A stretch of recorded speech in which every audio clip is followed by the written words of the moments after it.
G'day guys, welcome back to the channel. In this episode we're going to take a look at all the accessories we're going to be fitting to the back of the Hilux, as well as all the electrical system and charging gear that's going to power those accessories. Later on in the episode we're going to fit some internal walls to the back of the canopy and also fabricate some aluminium drawers to hold all of our gear while we're on the road. Remember guys, if you are enjoying these episodes, please like and subscribe, we really appreciate the support. Thanks guys. G'day, I'm Drew, and this is Michaela, and this is our 1987 Toyota Hilux. She might be a bit of an old girl, but after a 5-year build, she's almost ready to take us on the ultimate trip around Australia. So subscribe and join us as we attempt to live the dream. Righty guys, I've been so excited to show you guys this product. This here is the Provolt Lithium Solutions 210 amp slimline lithium battery.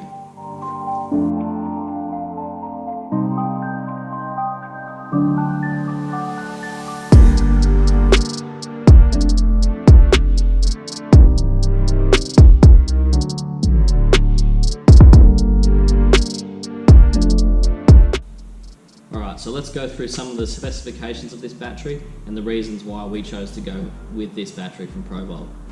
Now the model we chose to go with for our build is a 210 amp. It's got a massive 180 amps continuous draw. So this battery, being a slimline, measures in at 680 mils long, 260 high and only 90 millimeters wide, and weighing in at only 23 kilos. So this battery packs a lot of power for its size. Now being a lithium battery, this one here has the power to run up to a 2250 watt inverter, which is more than enough for us in the back of the Hilux.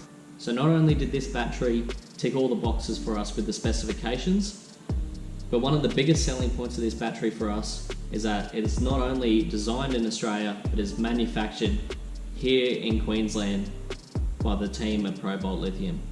So if the 210 amp battery isn't big enough for you, they also do a massive 280 amp lithium slimline. And if that's not big enough for your needs, the guys will work with you to build you a custom battery in-house to suit your needs for your four-wheel drive or caravan. With a strong aluminium body, this Australian-made battery comes with a massive 5-year warranty. Now that's power you can trust when you're out in the outback. Alright guys, the first accessory we're going to be taking a look at for the canopy is no stranger to the canopy scene in four-wheel drives. The Bushman's upright fridge. This one here, I've chosen to go with the 85 litre just because of the full-time living we're going to be doing. We've just thought the more space, the better. The only downside I sort of see in these fridges would have to be the freezer. It's quite small. I don't know the literage of it, it's probably in the booklet somewhere. But it's just a bit small, so we have come up with another plan to help out with our freezer space. So we'll show you that a bit later. But we used to run a chest freezer, but running that in this canopy and having a drop-down fridge slide was just extra weight and just more of a hassle, and it took up a lot of room in the canopy. So we decided to go for an upright for obvious reasons. It seemed like the way to go, and I'm very keen to try this out. Just another little accessory we've got here. Strip lighting for the canopy doors. Just a couple of small ones. If they aren't enough light, we might go 2 on each door. We'll see how they go. These ones here from JCM Wiring. Got the clear and yellow as well to keep those bugs away at night. One thing I did really like for this, and it was one of the main things I was looking for when chasing lighting, was actually mounting holes in the end of them. I just really like screwing things in properly. They do have double-sided tape on the back. I see it's 3M as well, so some good stuff on there, but I just like actually hard mounting things. So that was a really good bonus on these lights. Alright, another cool bit of gear we're going to be running in the back of the canopy. Induction cooktop. A lot of people are running them nowadays. There are quite a few benefits to it. Our main reasons for running one is purely because we're only carrying two 2-kilo bottles of gas. I mount them in the spare wheels on carriers I've fabricated. But in the situation of running out of gas and being in a national park that you cannot have fires in, we just thought this is going to be the ideal way for us to be able to cook meals on. Also another cool reason, if it's really windy. Now we're carrying a Weber, so they're not too affected by the wind, but in the event that it is quite affected and you're not getting enough heat, we can run this. So I'm going to try and fit this up in a pretty nice way in the canopy, make it look quite trick, so we'll see what we come up with there. But this one's just a Provolt one. I think we got it from the good guys for like $100, so if you can power them, they seem like the way to go. Switches. This is what we're going to use to turn all of our accessories on and off, lights, fridges, etc., all that sort of stuff. This is just an eBay one. You can get more expensive, better brands, all that sort of stuff. That's the one we're running. Look the same as all the big brand ones. A few buttons. If you have been following us, we are running the exact same one in our roof console as well. So far they seem pretty good. Can't complain. Very simple to wire up. You have a fuse box that you can mount just about anywhere you want, and then you can run the touch screen or touch panel to your ideal location, and you simply just plug it into the fuse box. Probably the best and most simple part about it. If you've got another accessory you want to add into one of the switches, you simply wire it into the fuse box, and it just goes to its designated touch panel. So pretty cool stuff. Seemed like the way to go in a lot of canopies nowadays. This is our Victron Smart Shunt, essentially our battery monitor. It's a Bluetooth one, so we just wire all of our earths into the shunt itself, get the app, go on our phone, or tablet, whatever you want, to see what amperages are going in, what's coming out with your solar, your alternator charge. It'll show you everything you want at the touch of your screen. Reasons why we went down this road instead of having a actual gauge in the canopy, mainly is just when we're doing those long days on the road, I can keep an eye on what the solar's pumping into the canopy and what's being pulled out of the battery, as in fridges, etc. So it seemed like a pretty cool bit of gear. I'm really keen to try this out. Another thing the Bushman's upright fridge didn't have that we wanted was a thermometer. So this one's just real cheapo. I think we got it from Tent World. It's just a companion brand. We'll just mount this somewhere next to the fridge so we can see it. I think it shows ambient temperature and the temperature in the fridge, obviously. Just put a little thing in the fridge and it sends the information to the screen. So water usage. It's something that can be quite hard to keep a track of. I love my showers. Holy dooly. There's no way I can be having my showers like I do at home. So we got one of these digital readout gauges. Just an eBay job. Mount this up in the canopy. I don't particularly like the mount on it. It's very flimsy. See, it just sits in there. It's not very good. Not going to handle off-road very well. So we'll be mounting this a lot better. Seems like a pretty simple unit to fit up. It's just got a sender unit that goes in line, and it'll just read how many litres go into the tank when you're filling it and how many litres are going out when you're using it. So we'll be running this one on our 70 litre tank, which will be under the tray. As for our drinking water one, that's only 30 litres. I don't think we need to run one of these on there. I think we can keep a good enough eye on that. Battery chargers. After doing quite a bit of research and talking to people, we landed on the Enerdrive 40 Plus charger. One of the main reasons I went for this charger was because of the solar input is quite a bit larger than a lot of the other chargers on the market. We've got a lot of real estate up on top of that rooftop, so we want to be using as much of it as we can for our solar panels. So having a charger that can take all of that input was a really big tick for us. I guess one of the downsides is probably the size of this unit is quite large, and I don't think you can mount them in engine bays and stuff like that. I think they have to be in a sealed, dry area, which also isn't an issue for us.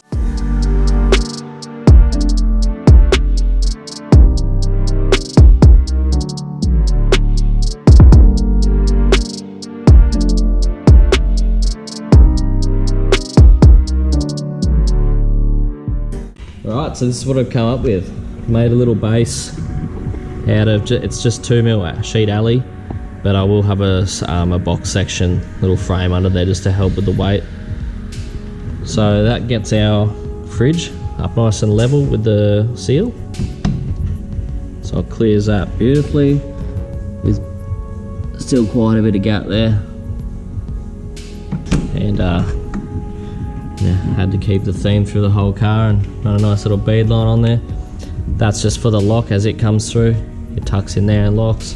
Lifted the water tank up on this as well, and then I've just folded up a section over there, a smaller piece that sits just under the water tank that lifts that up, level at that end. So we'll have our little fitting here with a tap coming out just on a hose that will swivel down, up and down like that, and then we can just fill our drink bottles up there, and I'll have the filler neck over the other side. G'day guys, so we just went down to Dun & Watson this morning and picked up the last of the, what are they? Handles? Whale tail locks for the canopy, so we got all them now, and we just went and bought all the all the slides for the drawers. And while we're down that way, we went to Road Tech and got ourselves a new freezer.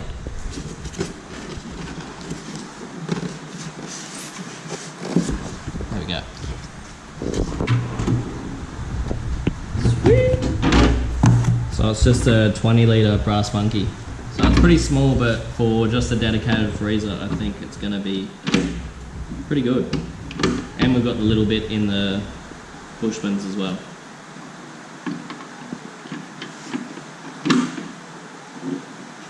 These are a bit stupid though. Yeah. Sweet.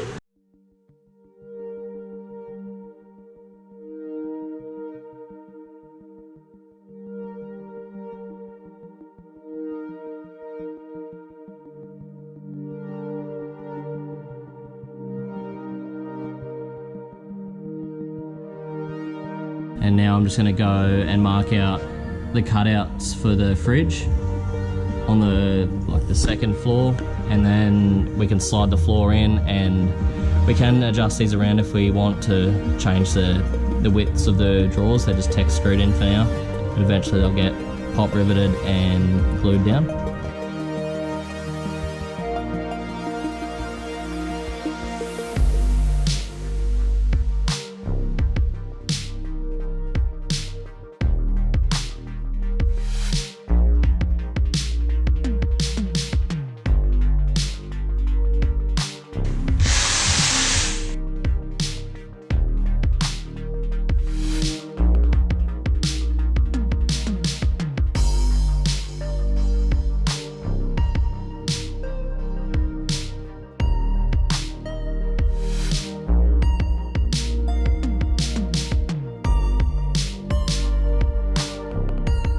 So we got the floor sitting in there, roughed up where our drawers are going to be and all that sort of stuff. So I'm going to give you a bit of a look at that right now. And well, I just went out this morning and picked myself up a new camp chair because my old recliner one was pretty had it. So Michaela's running a moon chair now, and I've got a Oz tent chair. And I'm going to make sure that fits in our new little home where all that stuff's got to go. So I just got an Oz tent chair. At least it fits that way. Definitely not fitting yet. So that'll sit like that. And then a huge ass moon chair.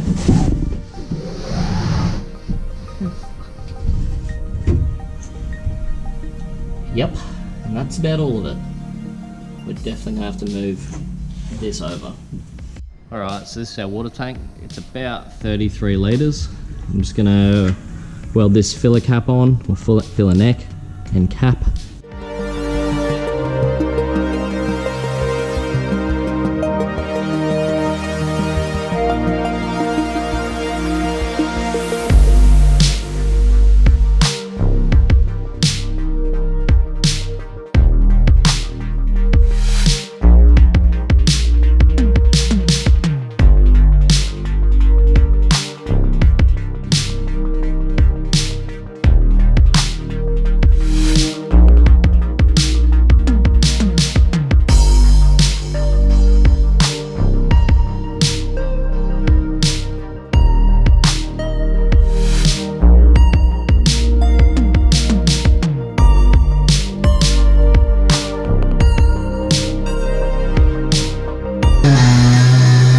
So this morning we were just playing around with the size over there for all the camp chairs and table, just because obviously yesterday that was not fitting in, but now it's pretty snug. We've moved this section here over about 100 mil. You see, I've got a square drawn up here. I need to cut a hole in the floor so I can access the fuel pumps in the fuel tank. So I don't, if there's ever an issue with the fuel pumps in the tank, I can just pop that hatch open and get to the fuel pumps instead of having to drop all the fuel out of the fuel tank and drop the fuel tank down. So it just makes it a bit easier.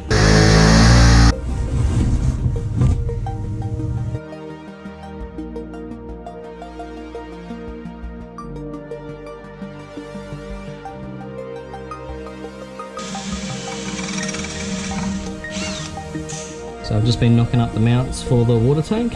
Just folded up a bit of alley and nutserted into the composite paneling to hold it in there. Just sort of clamps it in. As you tighten these up, it pulls against the water tank. But pretty cool, you can nutsert into the composite paneling. I wouldn't put anything load bearing or anything too heavy off of it. It'd probably pull them out, but for something like that, I think it's just it'll be fine. But that's that one done. Michaela's just drilling the holes in the other one now, so we'll mount that up and check that out, and then we can pull it all out and start gluing and pop riveting everything in. When I built the tray, I welded a few tabs in underneath. They're pre-done. There's 4 of them, 1 on each corner, for us to mount through the canopy into that. So we're just going to use some M10 bolts with Nylox on them, and I'm going to make a big washer essentially out of alloy, out of 3mm alloy maybe, just to help spread the load.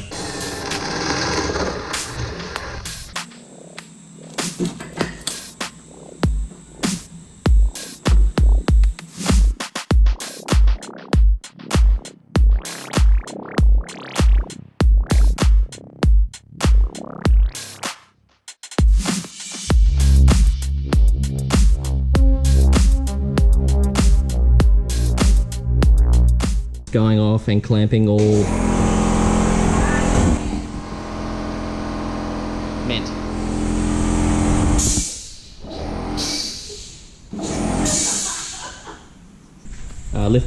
Lift it up, and then just run the glue over the top of all those uprights, and then clamp it and pop rivet it all, and then that's that piece all in and done, and then we can go make the upright walls that we're going to put in there.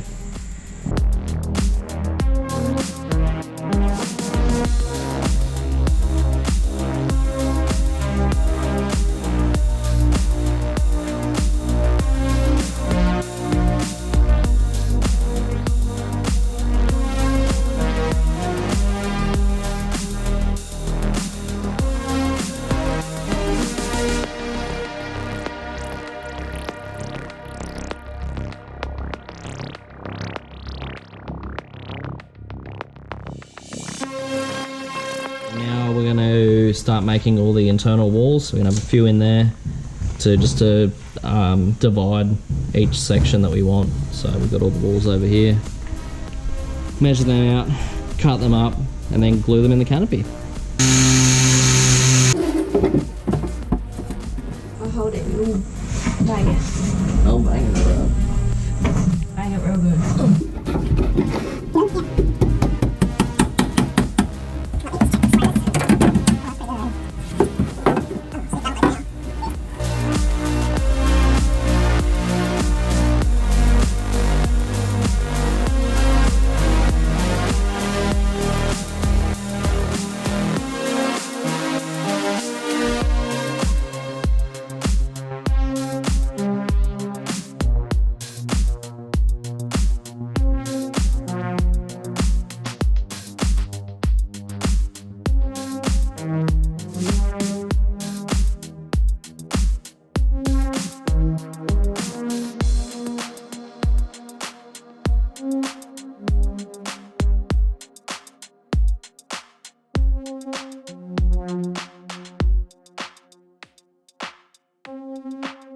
So we just finished cutting all the walls and fitting them up.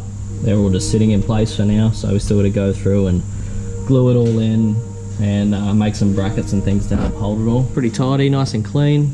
I'll show you around the other side. This side's definitely got a bit more going on. Obviously all these holes will all make sense once we fit everything out, but this is sort of how we've planned it out for everything that we think we're going to need for our trip, and for living full time.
So what I'm going to do with Savi is I'm going to try and make this thing look a bit neater now. Now that we have all these walls in, all these exposed foam edges just don't look very nice. So what I'm thinking, bit of alley folded up into use section. Done that one a little too tight maybe, it's not too bad. But make up some sections like that. It'll cover those whole edges on all the upright ones. And then along this edge, I'm thinking just folding some up into a 90-degree angle and having it come maybe 25mm higher as a bit of a lip to stop stuff falling off.